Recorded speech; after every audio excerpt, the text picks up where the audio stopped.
이 성탄절은 바로 예수님이 이 땅에 오신 날을 기념하는 거죠. 그런데 예수 그리스도가 태어나기 6개월 전에 먼저 태어난 아이가 있었습니다. 사람이 있었는데 그 사람은 사가랴의 가정에서 태어납니다. 그의 아버지는 사가랴요, 그의 어머니는 엘리사벳이고, 또 그의 이름은 세례 요한이라는 사람입니다. 그런데 이 사가랴의 엘리사는 나이가 많이 든 사람입니다. 누가복음 1장 7절에 이렇게 말하고 있어요. 엘리사벳이 잉태를 못함으로 그들에게 자식이 없고 두 사람의 나이가 많더라 그랬습니다.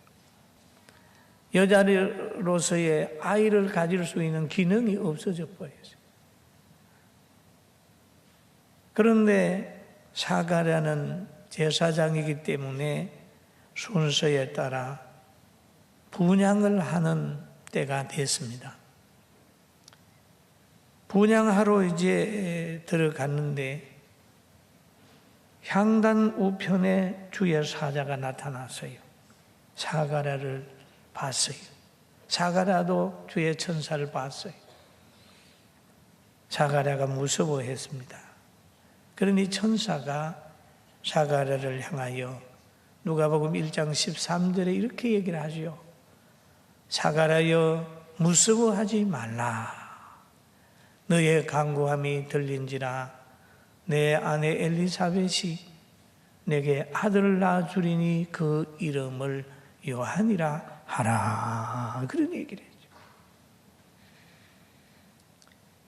그런데 그 아들이 태어나게 되면 너도 기뻐하고 즐거워할 것이요 많은 사람이 그의 태어남을 기뻐하리니 그랬습니다.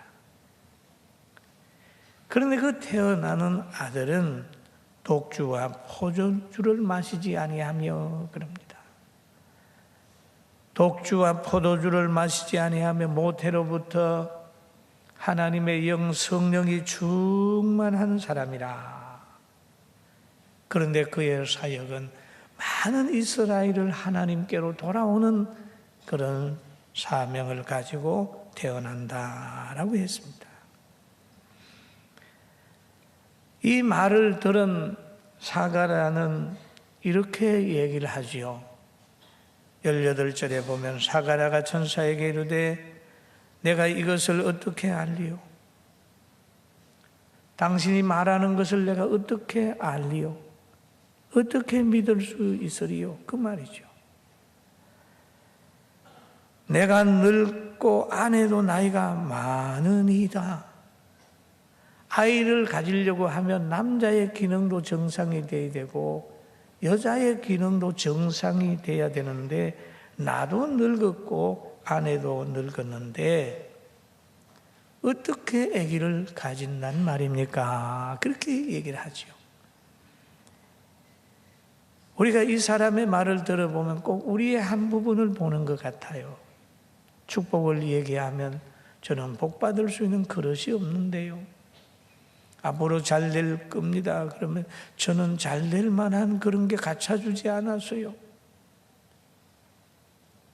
지금 시대는 불경기고 사상은 대립되어 있고 온 사람들의 마음은 갈기갈기 찢어졌는데 행복이 올 수 있을까요? 이렇게 환경을 보고 비관을 하고 사회적인 핑계, 개인적인 상태, 환경을 보고 낙심하는 사람도 있을 수 있다는 거예요. 그러나 하나님이 된다고 하면 되는 거고 하나님이 감사하라고 하면 감사하는 것이고 하나님이 즐거워하라고 하면 즐거워하면 되는데 그 못한다고 하는 핑계를 자꾸 대는 모습이 우리들의 모습이고 또 제사 드리러 갔던 사가랴도 그런 종류 중에 한 사람이 돼버린 겁니다. 사가랴만 그랬겠습니까? 모세를 따라 나갔던 이스라엘 백성도 보면 홍해수 앞에서 막 불평하기 시작을 했습니다. 뒤에는 애굽 군대가 따라오고 앞에는 홍해가 막혀 있는데 모세야 너는 어떻게 할 것이냐 불평하는 사람도 있었습니다. 분명히 믿음이 없는 사람에게는 고통이 따라오고 염려와 걱정이 오게 되는데 여러분 염려와 걱정에 씌인 불신앙을 버리고 감사와 기쁨에 씌인 믿음을 가지게 되기를 주님의 이름으로 축원합니다. 아멘. 그리고 그렇게 불신앙을 말하게 되니까 누가복음 1장 20절에 천사가 사가랴에게 하는 말이 있어요. 보라 이 일이 되는 날까지 말 못하는 자가 되어 능히 말을 못하리니 이는 너가 내 말을 믿지 아니하니거니와 때가 이르면 내 말이 이루어지리라 하더라. 그랬어요. 말 못하게 만들었어요. 불신앙을 표현하지 못하게 만들었어요. 그리고 때가 될 때까지 침묵하게 만들었습니다. 이루어질 때까지 말을 못하게 되고 때가 되어서 이루어진 후에 사가랴의 입이 열려지게 되는 거죠. 하나님이 만나서 된다고 할 때 아멘, 아멘만 하는 복이 있는 우리 모두가 되기를 바랍니다. 할렐루야. 그리고 오늘 세례 요한의 탄생이 기쁜 일이고 즐거운 일이고 모든 사람들이 환영하고 그리스도에게 돌아오게 하는 일이라면 그보다 더 위대한 예수님이 태어나면 어떻겠습니까? 그래서 예수님이 태어나게 되는 것을 우리가 한번 보고 은혜를 받고자 하는데 예수님이 태어나는 것은 예언됐어요. 처녀가 잉태하여 아들을 낳으리니 이름을 임마누엘이라 하라. 그렇게 얘기를 하지요. 이사야 선지자를 통해서 일찍이 예언된 사건이 이제 성취되는 겁니다. 여러분 어떤 목적지에 가려고 하면 지도를 보면 잘 갈 수가 있어요. 그런 것처럼 미래를 알려면 하나님의 말씀을 보면 미래에 대해서 예언한 것이 보여진단 말이에요. 예수 그리스도가 태어나기 전에 태어난다고 하는 말씀을 보면 태어날 것이다. 그렇게 예측하죠. 얼마 가다가 보면 성경대로 태어났구나 이렇게 얘기를 합니다. 그런 것처럼 앞으로 말세의 징조가 이 땅에 나타날 텐데 어떻게 나타나는가 하는 것도 예수님 말씀 들어보면 압니다. 예수님이 감람산에서 기도하고 계실 때에 한 제자가 조용히 와서 묻습니다. 마태복음 24장 3절에 보면 우리에게 이루소서 어느 때에 이런 일이 있겠사오며 주의 임하심과 세상 끝에는 무슨 징조가 있습니까? 세상 끝에는 무슨 징조가 있습니까? 물어보는 거예요. 그러니 주님 말씀하시기를 미혹하는 자, 거짓 선지자들이 많이 나온다. 그리고 자신을 그리스도라고 하는 이들이 나온다. 그랬어요. 지금 말세가 돼 가면서 교회 안에도 거짓 선지자가 들어오고 자기들에게 와야 구원받는다고 그러고 또 이 성도들을 미혹해가지고 자꾸 세상으로 끌고 나가고 그런 사람이 있잖아요. 말세의 징조거든요. 그리고 마태복음 24장 6절에 보니까 난리와 난리의 소문을 듣겠으나 너희는 삼가 두려워하지 말라. 이런 일이 있어야 하되 아직 끝은 아니니라 라고 얘기를 합니다. 화목이 깨어지고 화평이 깨어지는 거예요. 그러나 두려워하지 마라.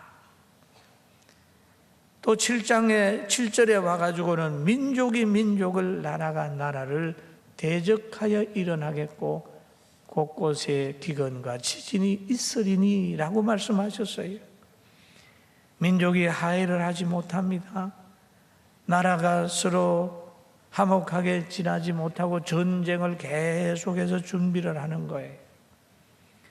그러면서 영계에 혼돈이 오더니 생명계에 문제가 생기더니 사람의 마음에 사랑이 식어져 가지고 싸움만 하게 하려고 하고 자연계의 변화가 일어나 가지고 이상 기온이 온단 말이에요. 해일이 일어나고 태풍이 오고 폭우가 쏟아지고 그런 일들이 일어난다. 기근과 지진이 있으리라고 얘기를 합니다.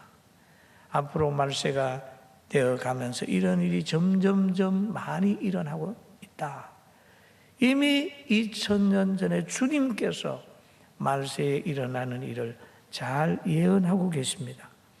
이럴 때라도 여러분 마음에 흔들림이 없이 하나님 바라보고 범사에 감사하면서 찬양하면서 거하게 되기를 주님의 이름으로 축원합니다.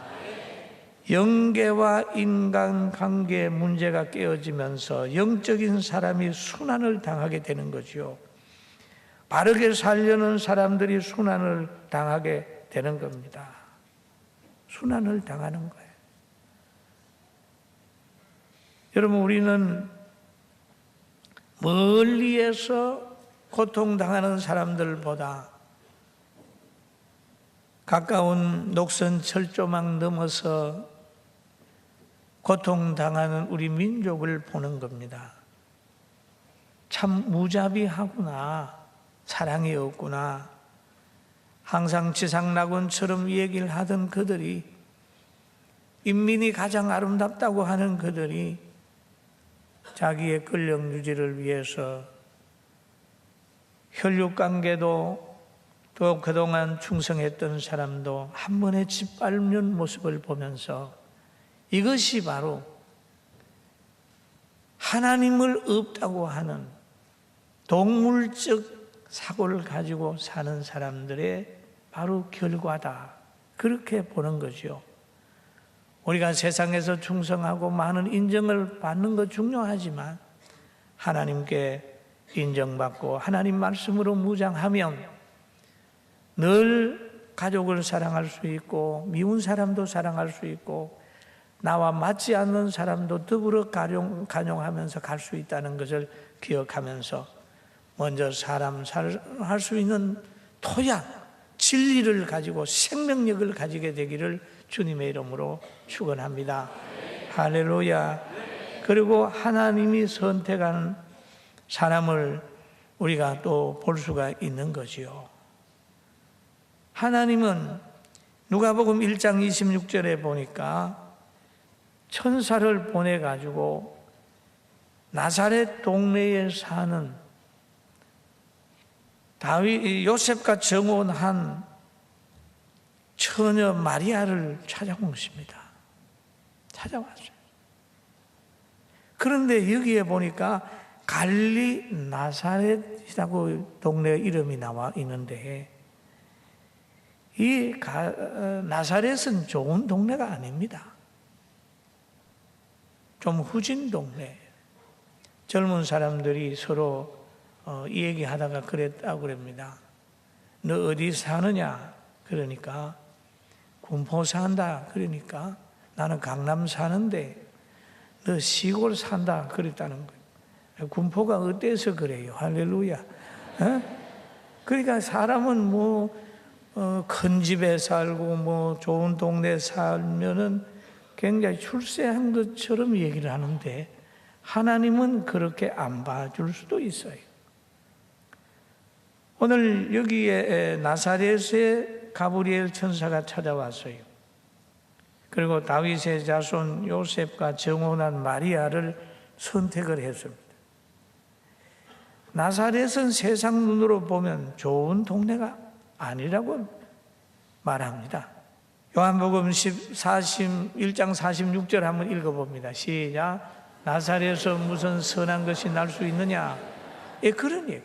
나사렛에서 무슨 선한 것이 날 수 있느냐? 그런데 이 천사는 나사렛에 있는 이 사람들을 찾아왔단 말이에요. 하나님은 장소나 신분을 구별하지 않고 정결한 사람을 찾으신다는 거 기억하게 되길 주의 이름으로 축원합니다. 의된 삶은 어떻고, 가난하게 살면 어떻고, 천하게 살면 어떻습니까? 정결하면 하나님이 쓰세요. 다윗의 자손 요셉을 선택한 마리아, 결혼하기까지 정조를 잘 지킨 처녀 마리아,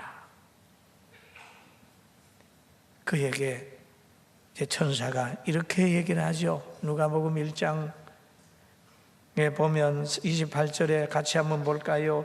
그에게 들어가 이르되 은혜를 받은 자여 평안할지어다, 주께서 너와 함께 하시도다 하니 처녀가 말을 듣고 놀라 이런 인사가 어찌함인가 생각하며 천사가 이르되 마리아여 무서워하지 말라, 내가 하나님의 은혜를 입었느니라 얘기를 합니다.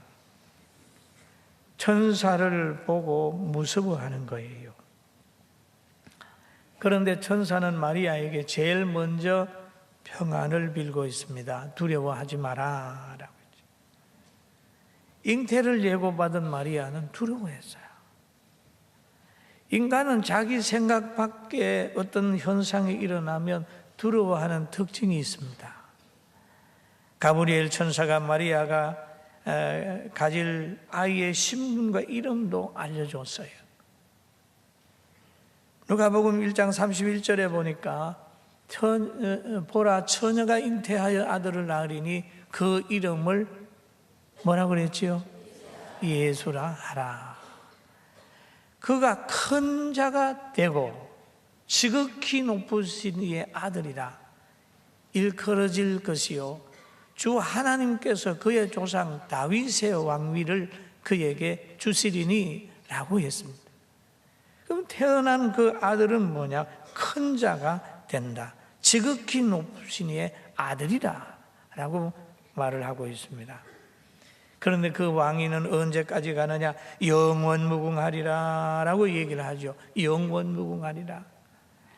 영원히 야곱의 집의 왕으로 다스릴 것이며 그 나라가 무궁하리라. 무궁하리라. 가다가 중단되지 않는다는 거죠. 여러분, 기독교는 절대 끊쳐지지 아니하고 없어지지 않습니다. 할렐루야. 이 나라가 바에서 박해를 받으면 저 나라로 가고 계속 복음은 세계로 전파되고 있습니다. 세례 요한이 잉태될 때는 천사가 아버지에게 알려주셨지만은 예수가 님이 잉태될 때는 마리아에게 알려주었습니다. 그런 것처럼 하나님의 축복에 계시는 믿음 있는 사람에게로부터 시작이 된다는 거 믿게 되시길 바랍니다. 할렐루야. 우리가 성탄이 오기까지 하나님이 선 사람들이 있어요. 복음의 전령으로 삼은 사람이 있습니다. 여러분, 책 중에 가장 귀한 책은 성경책이에요. 성경책이 없는 서재는 씨눈 없는 씨 같은 거예요. 썩어버려요. 방송 중에서 가장 귀한 방송은 뭐냐? 기독교 방송입니다. 아멘. 아멘. 복음이 나오기 때문에 그래요. 복음이 나오고. 사람 중에 가장 귀한 사람은 믿음 있는 사람이에요. 그리고 건물 중에 가장 귀한 건물은 예배 드리는 건물이에요. 이게 하나님 편에서 보면 그렇게 되는 거예요. 세속의 눈으로 보면은 권력자의 집, 물질, 화려함 이것이 좋지만 하나님 편에서 보면 다 자기와 관계 있는 것이 가장 좋은 거예요. 말씀이 육신이 되어 우리 가운데 거하심에라고 하는데 말씀이 육신이 될 때까지의 하나님이 사용한 그릇, 요셉과 마리아와 요셉 위대하죠. 이 위대한 반열에 서 있는 여러분, 오늘 감사하고 하나님을 찬양하게 되기를 주님의 이름으로 축원합니다. 그런데 오늘 이 마리아를 보면 아기를 가진다라고 하는, 성령에 잉태된다고 하는 얘기를 할 때 말씀대로 이루어지다라는 표현을 씁니다. 자기의 몸을 내에 맡겼어요. 천사가 누가복음 1장 37절에 와서 그러잖아요. 대저 하나님의 모든 말씀은 능치 못하심이 없느니라. 마리아가 이르되 주의 여종이 오니 말씀대로 내게 이루어지이다 하며 천사가 떠나가니라 라고 했죠. 이 천사는 하나님의 능력을 아는 천사예요. 하나님을 알기 때문에 하나님의 말씀대로 이루어진다 라고 했을 때 그렇게 전하니까 마리아는 아멘, 제 태에 그렇게 되기를 바랍니다 라고 얘기를 하죠. 그런데 그렇게 되었을 때에 마리아는 세상적인 것으로 돌아보면 참 어려운 상황에 이르게 되는 겁니다. 왜 어렵게 될까요? 처녀가 잉태했을 때에 그건 남편이 아니다라고 얘기를 해버리면 돌게 맞아 죽는 그런 거, 추한 여자로 정죄될 수 있는 겁니다. 그러면 처녀가 잉태를 하게 됐을 때, 정혼한 사람이 잉태하게 됐을 때 남자가 아니라 안 데려오려고 하고 그냥 긍정하지 않고 불량한 여인으로 정죄해버리면 마리아는 죽을 수밖에 없는 거예요. 그럼에도 천사가 신앙을 요구할 때, 허락을 요구할 때 말씀대로 이루어지다 라고 했습니다. 요셉과 상의해 볼게요, 생각해 볼게요가 아니라 말씀대로 이루어지다 라고 했어요. 그랬더니 결과 하나님께서 요셉이 갈등하고 정혼한 여인이 아기를 가져가지고 나타났을 때 얼마나 당황했겠어요. 당황하며 가만히 끊고자 할 때 하나님이 요셉에게 나타나서 요셉아, 그 아이는 바로 예수님이다라고 하는, 그렇게 해가지고 마리아를 귀하게 모시게 되는 그런 결과가 성경에 나타나게 됐어요. 여러분, 성탄이 오기까지 마리아의 신앙과 요셉의 신앙과 성탄을 준비하는 동방박사들 그리고 목자들, 이런 사람들이 있었듯이 우리도 성탄을 기다리면서 늘 믿음의 사람으로 살아가는 행복한 분들이 되기를 주님의 이름으로 축원합니다. 축원합니다. 그러나 인간의 승리는 때로는 실패가 승리의 속에 숨어 있을 때가 있어요. 때로는 승리가 실패 속에 숨어 있을 때가 있습니다. 다른 사람들은 성경에 보면 사자굴에 다니엘을 집어넣어 놔놓고 그 밤에 얼마나 즐거웠겠어요. 야, 사자가 지금쯤 먹었겠지 다니엘을. 천만의 말씀이에요.